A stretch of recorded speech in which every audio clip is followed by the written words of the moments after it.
یعنی که شهر عرفا شهر پیغمبران گفتگی جو هسته. مکان حضرت ابراهیم رو از بلندی با آتش میپرتوفتن، انا همون جدا این.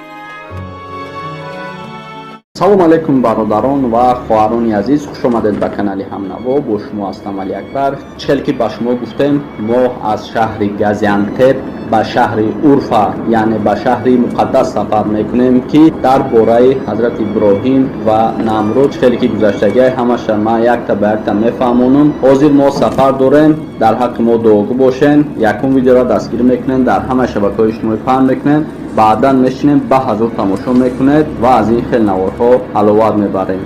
با ما باشید.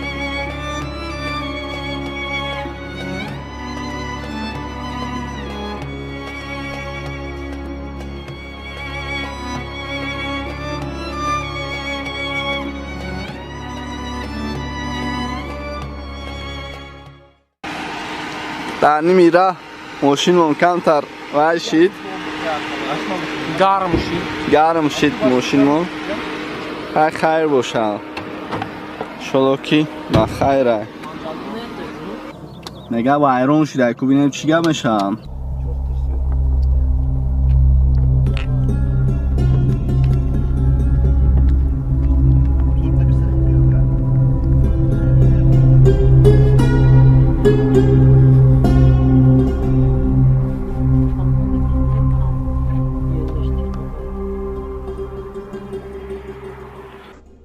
Biraz bekle abi, acele etme. Ozi, xayxidim ya bu benim masalay motor patorşa. Ama ya söz meklem o rahat devam edeyim bu. Ya bu demek. Abi ne oldu? Bir anlatsan.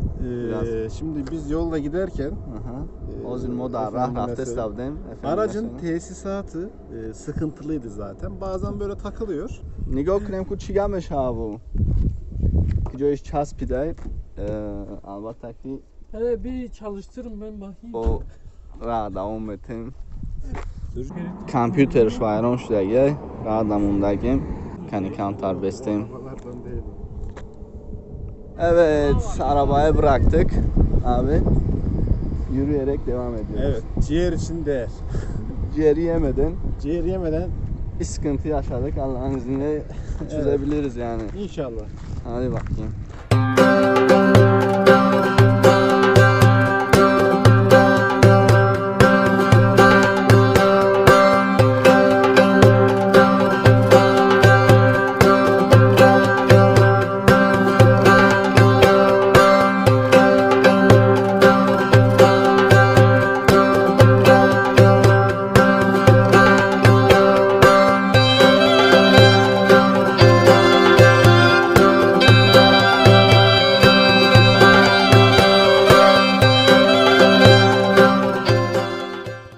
خوش دوستان عزیز، حاضر ما اومدیم ماشینا parkovka کردیم. Ben de maske takayım da. Takla. Sonra işte şimdi sıra neydi? İlk önce ne yapacağız? Önce ciğer. Önce ciğer aga. Yakın, Urfa'ya geldin ciğer. yakın cigar mehrem. Yani این شهر عرفا جیگرش بسیار مشهوره. اینجا اومدی یکم میخوردگی چیز جیگره. اینک ما هم bayamona mondem maskomona rafteste makubinem. Kalyan. Kalyan mı içiyorsun yoksa? Kalyan vardı orada. Çıkali. Çıkali.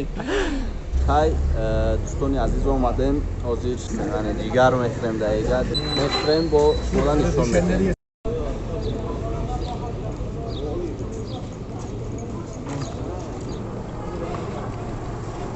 خیلی بولازد کمتر نه که تزه نباشه مزهش خیلی جالب با مزه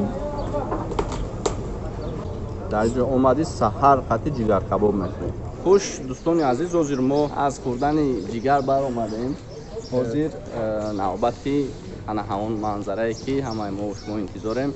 Akif sen ne diyorsun bakayım? Yani Urfa'ya arkadaşlar geldiğiniz zaman zaten yapmanız gereken tek şey ciğer yemek. Ciğer önce yiyeceksin ciğer abi. yiyeceksin. Abi ciğer yiyeceksin. Ana, Ciğer Akif, yedikten dur, sonra bir balıkla şey göle söyleyeyim. gezeceksin.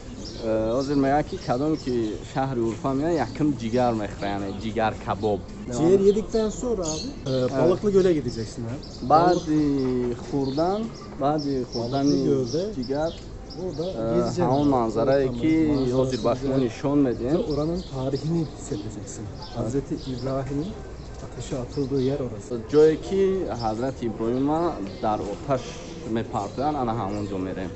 Şimdi de oraya gidiyoruz. حاضر میرویم.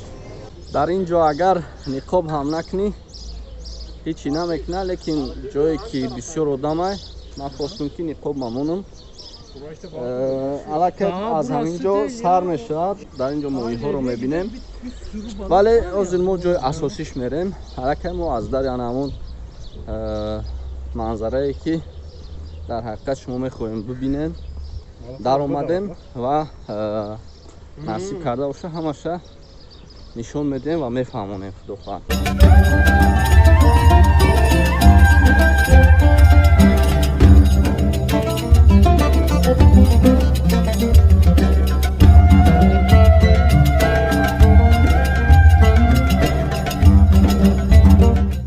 السلام علیکم پدران، مادران و برادران عزیز. از جمهوری ترکیه به همه شما سلام میرسونم. فکر میکنم که خوب هستین. اینجا هستین ما در یکی از منظره هایی که همه شما رو میخوام که بیاید اینجا رو زیارت کنید چون که همون منظره هست که حضرت ابراهیم رو از بالا ما بالا هم میریم از همون بالا با آتش میپرتن و در آن همین جایی که میبینید در اینجا ماهی ها است و در اینجا میپرتویند و مثال به امر خداوند همون آتش با آب مبادل میگرد. به همین خاطر خواستیم همین جای مبارک رو برای شما نشون دهیم. برای همین ویدیو و برای همین منظره زیبا رو همه ما دیدن لایک و پدیلیک کنید بعدا به حضور میشنیم یا دیگر تماشا میکنیم ما رو پیگیری کنید. خوش دوستان عزیز در چخیل میبینید از طرف دست راست مسجد است و در اومدش همین جا است. در اینجا ماهی هایی که مثال من درباره‌اش پورتر معلومات میدهم ولی باز من میخوام تنها همینجا را نشون بدم چون که شاید ممکن نباشه کامرا کنی فهموندن کی میشه اما اش رو یک تا با شما خوب میفهمونم. میرم.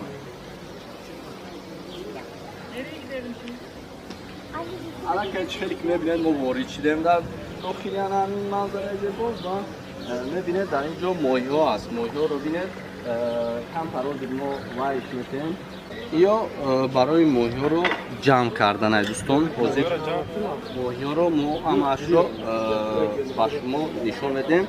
این خوراکای ماهی ها میشه خیلی که از میبینید ماهی ها جمع میشن. نگاه کنید دیده چه منظره زیبا یعنی که از اینجا خوراک‌ها رو میدیم با ماهی ها و انشاءالله که سوابش هم میرسن. نشید توجیهش میکنیم میپرچیم خیلی خوشتون شود.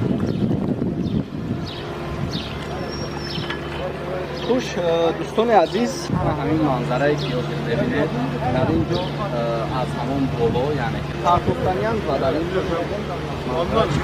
سلام، نامی من یعقوب از این شهر اورفا هستم. از طرف این حکومت شهر وظیفه دارم تا سیاحان رو به تاریخ این منزل از نزدیک رایگان شناس کنم. به شهر اورفا خوش آمدید. اورفا شهری پیغمبران است. اول به شما این رو بگویم برای چی پیغمبران به این شهر آمدند. اینجا مسوپوتامیا می باشد از سببی که دریای دیجله و فرات در اینجا است. مدنیت ها اینجا رو انتخاب میکنند. حاصلناکی خاک اینجا خیلی پرثمر است. از سبب خیلی بد بودن مدنیت اسلامی یا اینکه یکتاپرستی خداوند پیغمبرها رو میفرستد. یکی از این پیغمبران حضرت ابراهیم علیه السلام می باشد. ابراهیم خلیل الله در اینجا زندگانی میکند. پادشاه بابل نمرود будпараст ва сангҳоро будҳоро парастиш мекард, ҳазрати иброҳим бошад зидди он будҳо бармехезаду онҳоро мешиканад. намруд бошад барои ҷазо додан ба ҳазрати иброҳим инҷоро ба оташ мезанад. ягон ҳайвон ба ҳазрати иброҳим ёрӣ намерасонад то аз оташ берун шавад. азбаски хачирҳо танҳо ҳезо мекашанд, худованд онҳоро ҷазо медиҳад ва онҳо таваллуд намекунанд.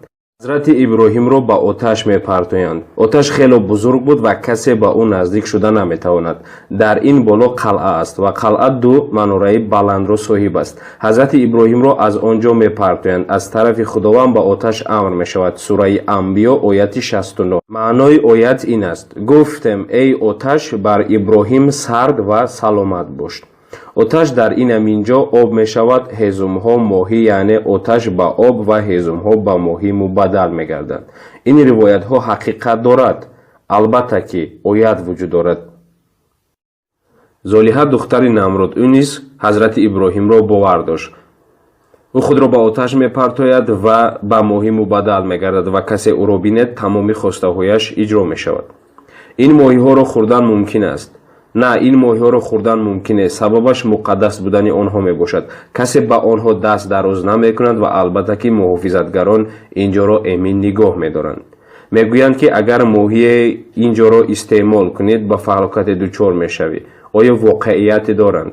на, воқеияте надоранд. ҳозир дӯстони азиз, мо дар ана ҳамон манзарае ҳастем ки аз сабабе ки мисол ҳамин вабо ҳаст, мо натавонистем ба боло равем, вале ана ҳамон ҷое ки ҳазрати иброҳима аз ана ҳамон боло мепартоянд ба тарафи поён. ҳозир бо ба туркӣ ҳама шахшудар мефаҳмонам, ман худам тоҷикча бо алоҳида мефаҳмонам. каме пеш ба шумо ҳикояи ҳазрати иброҳимро нақл кардам. дар он тараф ду манора аст, чихеле ки мебинед. иброҳим алайҳиссалом аз ҳамон ҷо партофта мешавад. аз ҳамон ҷо ба поён ба оташ мепартояндаш.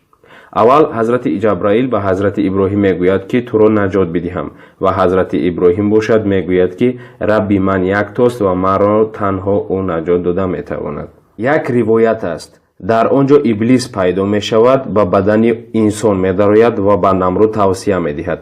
иблис мегӯяд ки ту ин тавр ё шакл ӯро партофта наметавонӣ, рафта аз ҳарран як циган биёр, бахшиш. онҳо бо хоҳаронашон зино мекарданд ва онҳо дар вақти зино фариштагон мераванду ӯро роҳат мепартоӣ.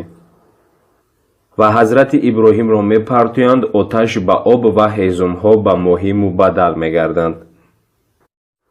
дар гирди ин қалъа чоҳе вуҷуд дорад. тахминан 30 то 40 метр чуқурӣ дорад. намруд ин чоҳро барои чӣ кардааст? барои ба тарафи дигар касе нагузарад гуфта, таҳашро пури об, болояшро сабза мекунад ва шахсоне мехоҳанд ба тарафи дигар гузаранд, афтида мемиранд. ин қалъа дуто роҳи пинҳонӣ дорад. як тоаш аз ин тараф, дигараш дар пушти қалъа.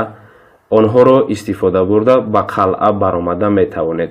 ин масҷид бошад даргоҳ аст, айни замон ва маконе ки ҳазрати иброҳим таваллуд мешавад.